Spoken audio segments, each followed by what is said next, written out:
It's been quite the month here in Halifax for real estate for the month of February, and it's all about the numbers, all about the stats. So let's give you the key information you need to know what's going on in the market.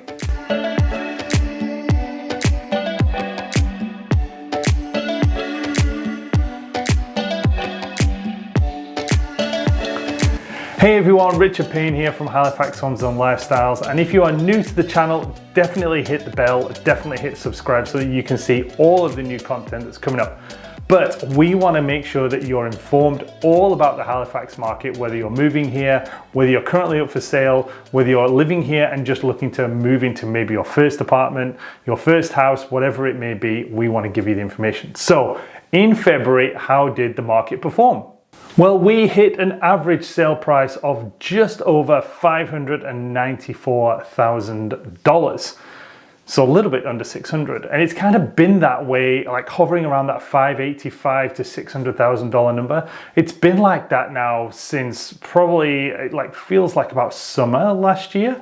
And we've just been doing this constantly, not really going too high over the 600, but not also dipping too low under the 600, apart from 2 or 3 months ago when we dropped down to 550. But the market is staying strong, and we get a lot of questions from buyers saying, I'm just going to wait. I'm going to wait until the price goes down, and it's not happening. Sorry to say that if you're a buyer and you're watching this video right now, you need to understand that where we have been 3 years ago and where we are today, we are not going back to those prices from 3 years ago. We are absolutely sticking around that. I'd say anywhere from about 570 to 630 on an average price point. That's where we are at. And it seems to be very strong, and we are certainly staying in that price point. We're back into the situation now where it's multiple offers. Some of the properties that we've been bidding on have been going over asking price. Properties that we've sold have gone over asking price. So it's definitely back into that feeling, and a lot of that is linked to the mortgage rates on what's going on. But March the 6th is the next announcement from the Bank of Canada, so it's going to be very interesting to see what they say. A lot of people are saying stay the same, but the announcement after that, that's when we'll start seeing rate changes coming down, and that's when a ton of buyers are going to come off the sidelines. So my advice, get ahead of the game. Definitely get ahead of the game. Now, that $594,000, that puts us at 3% increase from last month, $17,000. But more importantly, we are 10% up on this time last year, $56,000 higher than we were in February 2023. And from a sale to list price, that puts us at, we are 100.7% right now, which is up from last month, because last month was only 98.4%. Last year was 99.4%.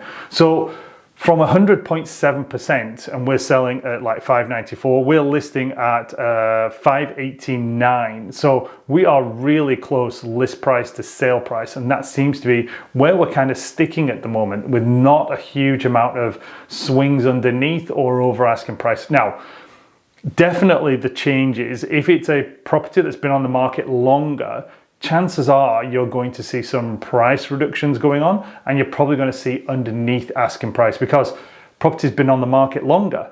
So if it's been on the market longer, that means there are less people that are likely to buy it, which means you better factor in price as being the factor and the change that you're going to have to make to get people to start sending offers. So that's that one caveat to kind of sale to list price. And what we've seen certainly at the moment is that a lot of the newer listings that came on in February also got sold in February. So we'll come into that stat later on as well. Days on market is another key indicator, and we are at 35 days on market this month. Last month that was 50, so we are 15 days better than last month. So that tells you that last month a lot of the older properties in January who've been on the market quite a while were actually getting sold. Importantly, comparing it to last year was 31, so we're a few days worse than last year, but not a lot. So that's a key factor to look at. Looking into the number of houses we sold in the month of February this year, we're at 262.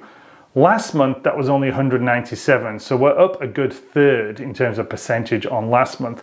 And also though, when you look at last year Last year was 233, so we're still like up 12% on last year as well. And last year was definitely a really slow start to the year, so we're a little bit ahead of that. Looking at the average, looking at the total amount of homes that are actually for sale though, we're at 626 homes active for sale right now.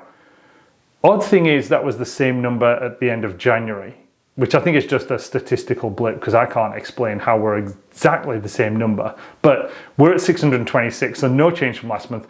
Last year though, we were only at 485 homes for sale, so we are up something like 30% in terms of how many homes we have active now versus the same month last year. So again, it shows that we have more homes that are available for sale, which also leads to kind of like the amount of inventory, because 2.4 months of inventory right now, last year 2.1, last month 3.2. So we've improved the situation on last month, and I think definitely we've obviously had more sales because we're up like a third in the sales, but I think there was also a lot of expireds and withdrawals at the end of January that didn't carry on or relist into February as well. So that's what happened kind of when you look at the days on market. They came down so much, you know, from 50 days on market last month to 35 this month. But also then we've gone down in inventory to 2.4 months of inventory as well. So that gives you an overall look as to what's going on in the market. Okay, so let's talk about sale to new listing ratio, because I've always liked to look at this because it tells us how many we've sold versus the new listings that were brought to the market. So last month that was 58%. This month it's at 85%. So what happened this month is 309 new homes listing, but we sold 262. So we're actually kind of heading back towards that area of like we had more sales compared to the number of new listings, because last month it was 390 new listings and it was 197 sales. So you can see that the number of sales last month was a lot lower. Let's say this month we're more or less like new listings in January, new listings in February, kind of the same number, but we sold more houses this month than we did in January. Now, when we look at last year that was 77%. So 343 new listings in February last year versus 233 sales. So you can see that we're kind of like creeping back up a little bit. And that's really like, once you get to that 100 plus number, it shows that the number of sales that we're making compared to the number of new listings we're bringing to the market is getting higher. That's when we'll start seeing the inventory drop. That's when you'll start seeing, obviously, because if we're not listing as many homes and we're selling way more than the number of listings, we're going to eat into the months of inventory again. We're going to see multiple offers. We're going to see over asking price. So that's a key thing to watch is how is that number trending? And we'll make sure we kind of go into a little bit more detail about this later on. But that's one of the big things I always like to look at. So from that number, you can see as well that we had 309 new listings that were brought to the market in the month of February. One of the things I wanted to do this month was actually delve into, of those 309 homes that were listed in the month of February, brand new, shiny, penny homes that came to the market that everybody was like, ooh, new stuff, let's look at that. How did they actually perform on their own in terms of, did they go conditional? Are they still active for sale? Did they actually go conditional and get sold in the same month? So on my little like kind of pink sticky note here, we did a little bit of detail on that. So 309 new homes listed. 151 of those, roughly half, are still active for sale by the time we hit the end of February and moved into March. They were still for sale. That left us with 128 that were actually sold or conditional.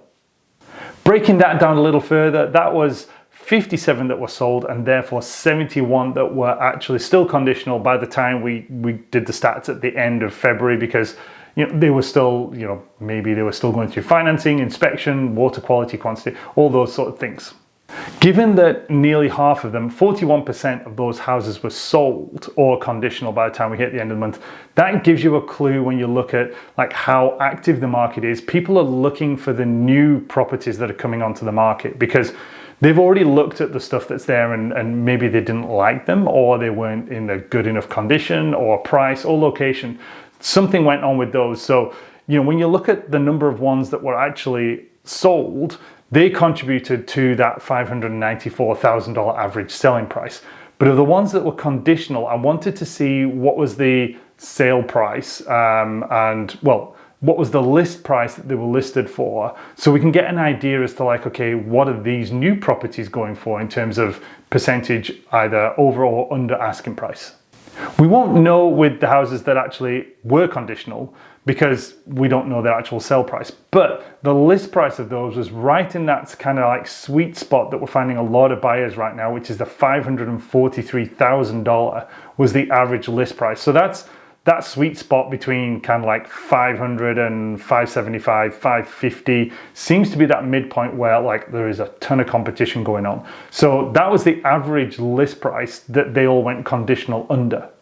On the ones that were actually sold, the average list price of those properties was $678,000. So interesting when you look at some of the numbers and you kind of try to figure out what people are looking for, what they're buying for and everything else, because you know, when you're looking at over nearly half of the properties that were new listed in February actually went conditional or sold in February, then there's definitely that factor that, you know, if you are a good property priced well in a good area, you know, and you should be looking at that going, okay, well, in the first-ish 15 to 20 days, we should be going conditional. So that's what my little pink sticky note piece of paper with some frantic scribblings was all about this time, was to give you just a little bit more insight into the market. Okay, let's get into our top 3 markets and see who shakes out at number 1. Well, this time number 1 was Upper Tantallon, Timberley, St. Margaret's Bay, and the average sell price there was $591,000. List price of $599,000, so you're looking at 1.5% less than list price in that particular area. Days on market of the houses that sold was 42. 32 houses were sold, 74 active there, so it gives us a 2.5 months more or less in terms of the inventory, and that was the number 1 selling market. And we do this not necessarily by prices, we do it by the number of volume. So how many houses actually sold is the one that's going to make it show up as number 1. Number 2, we are back up in the airport area, so Elmsdale, Enfield, Lance, and their average selling price was $465,000. Average list price just over $467,000, which gives them roughly a 0.7% lower than list price in terms of sale. 45 days on market. 26 houses sold, 84 active. That gives them just over 3 months of inventory up in that area, but still very popular. And I'm kind of surprised as well that there's not been more of the new construction selling up there. They seem to be like, you know, dragging their heels a little bit in terms of, are they getting on with the builds and actually getting it out to the public and making them sold up there. So taking a little bit longer than I would have thought to kind of see a bit more build and a little bit more action up in that area for sure. Bedford is the number 3 selling market there with an average sale price of $784,000. List price though of $827,000. That gives you a just over 5% difference in terms of sale to list price. But stack it up with 75 days on market, and that also gives you the clue that some of the properties that maybe have been on the market longer, potentially overpriced, those are the ones that sold this month. Number of houses that were actually sold then in that area were 23 houses sold, 57 active. That gives us just about 2.5 months of inventory currently for sale in the Bedford area. Not a lot of new construction actually went sold in Bedford this month. So it's kind of one of those situations sometimes that when new construction is going on, there can be these couple of months when not a lot really goes on and you're kind of waiting for the action to happen because they don't put them up for sale, they're not ready in time, all those kind of things. So I don't think there was a lot of new construction in Bedford. There you go. That gives you all of the stats information for the month of February. Stay tuned because March is going to be one of those months when it's kind of busy. Like we're getting towards half term. A lot of people start thinking about putting the houses up for sale. Should be interesting to see how we compared to last year in terms of the activity, as well as obviously looking at what happened in February. So stay tuned for that one. And in the meantime, take a look around all the rest of the videos we've got, and if you have any questions at all, you know how to get hold of us. All the contact details down below. Reach out and we'll see how we can help.